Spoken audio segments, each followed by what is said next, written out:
The hokey pokey is messing you up. You do the hokey pokey and you turn yourself around. I'm excited to see what this is all about. This is not what you think. This is you have 1 foot in and 1 foot out, and or you have a partner who's not in and they're out, but you're in. Oh, common.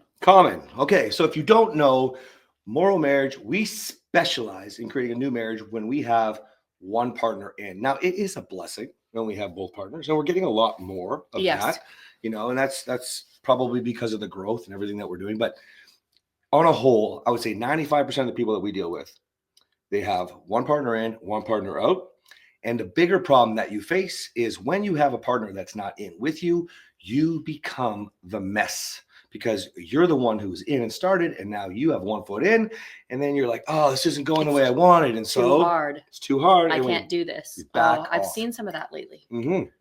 The problem with this is no matter what, we're looking at consistency. I wrote a post today. I'm pretty sure over the next week, we'll probably do 4 or 5 million views on it. Okay. I was talking about, my favorite thing, but not my favorite thing. I know your favorite thing. Don't put that on social media. Back off. Get your own.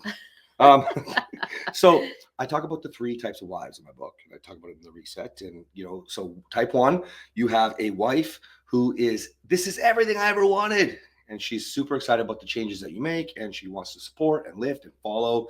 And life is good. And now you have both partners in.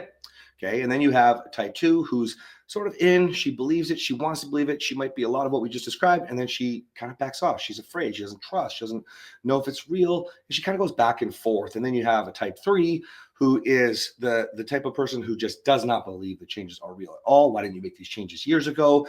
Why, should I trust you? Et cetera, et cetera. And eventually you might get a type 3 that's vicious.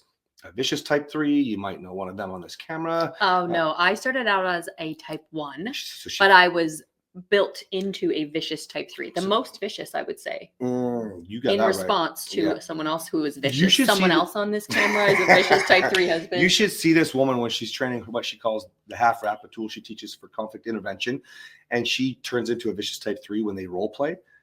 My God, the people can look out. They don't even know what to expect. People sweat. They sweat. I have one audience member. He's my favorite at this point. He yesterday as soon as he knew that I was going to role play with Dennis, he started putting heart emojis up because he just loves it because it's so real. It's so transparent, and people learn so much from interacting with someone that is a vicious type 3. That's how you can build your skills. That's right. And I know how to be one.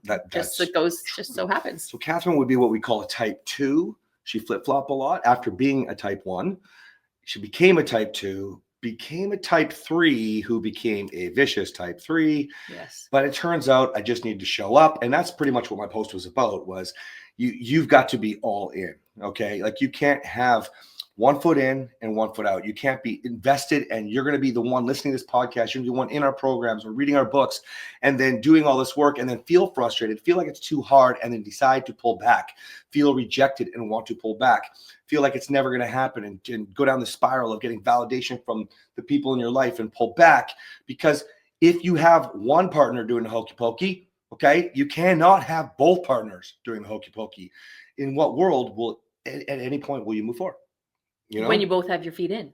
That's it. But then you both take your feet out again. That's what I'm saying. It's literally 1 step forward, 1 step back. Exactly. That equals out to nothing. Exactly. So if you want to understand that you are going against this alone, you're with 95% of people we work with. So you're not special. Okay. You're not a victim. Okay. You are in a situation where I want you to feel empowered.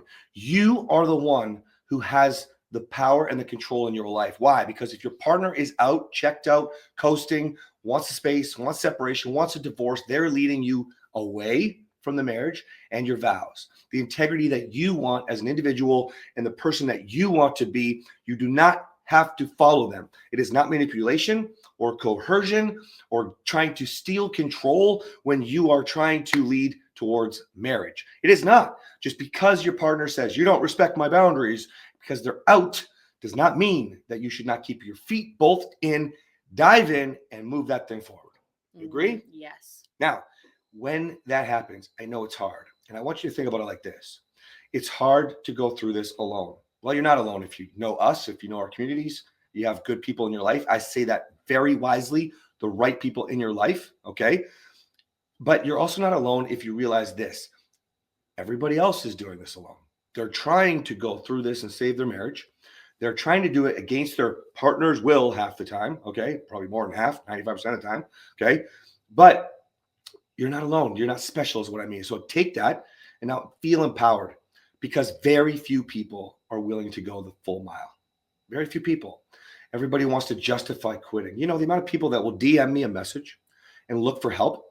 I mean, probably this week, I probably got, let's say 50 or 60 messages out of hundreds that were specifically like, I want help, which is all of them. Okay. But then these 50 or 60 people wrote something when I gave them help, when I offered stuff for them, they wrote back all the shit storm, victim shit that they're going through, right? Which is now you being in and now you're being out. Right? If I support that right there in that moment, you're out. If I start validating the shit, like the last one I just read before you got onto camera here, honey, you know, wants help, everything's going great. And then all of a sudden she starts going at her husband about being a cheater. Well, listen, you're not going to do it if you're going to be in and out. Your husband's already doing bad shit. So you have to think about this powerfully. Who do you want to be? What are the vows you made? For better or for worse, you're going to, and this is the thing. It's hard now, but it won't be hard later. But it will also be hard if you quit and you go through the divorce and you don't get to have your family on the holidays. You don't get to see your kids as much, and you have to start over, and the dating pool fucking sucks, because unless it's people like you're meeting, like you guys who are listening to this and trying to grow, people are not doing much with their lives. They're just victimizing themselves and blaming the world around them. So your dating life is going to suck. Your next marriage is probably going to suck, and you got to stop. You got to stop. Stop sucking. Stop sucking. Yes.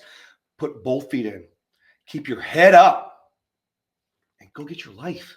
If you don't know, guys, we have a brand new app, and you can find it in the App Store called Morrow, Morrow, our last name. There is community, there's free resources, there's free starter programs, there are free big programs that actually go really well with our books, guys. So head to go.morrowmarriage.com. That's go.morrowmarriage.com and go get your life.